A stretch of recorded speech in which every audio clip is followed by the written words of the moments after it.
L-20 sena tal-Ikirix minn April fuq 1.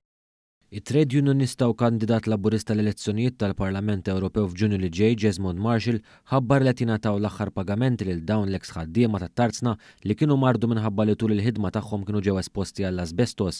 Marshall ħabbar dan ma' One News kif spjega li huma waħdiet dawk il-każi li fadal ta' persuni jew qraba ta' persuni li sofrew minn mart minħabba l-asbestos biex jitħallsu l-kumpens mwiet mill-Gvern fi kwistjoni li kienet riżolta wara snin twal. Ara, bħalissa wasalna li bdejna nagħlqu issa kważi l-każi kollha, jekk baqa' waħdiet ta' każi li qed iridu jiġu investigati imma s'issa jidher li wasalna biex nagħlqu dan il-każi.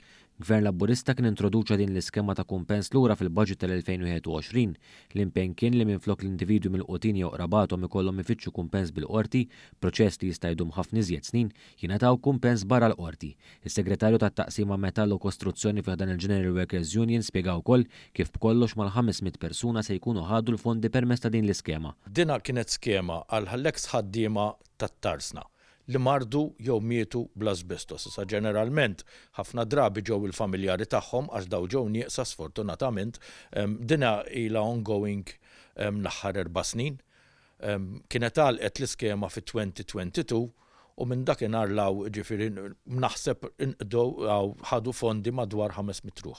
Marshall irrimarka wkoll il-ħidma tal-General Workers Union biex ġabret l-informazzjoni neċessarja b'rabta ma' kull każ ħalli mbagħad din tingħata lill-Ministeru għall-Finanzi biex kull applikazzjoni tiġi evalwata u proċessata. Min-naħa tagħna aħna konna qegħdin niġbdu l-informazzjoni bħala General Workers Union u mbagħad għaddejnihom il-Ministru tal-Finanzi li mbagħad bdew l-investigazzjonijiet fejn kien hemm bord ta' tobba li mbagħad iddeċieda min hu intitolat u min mhux intitolat.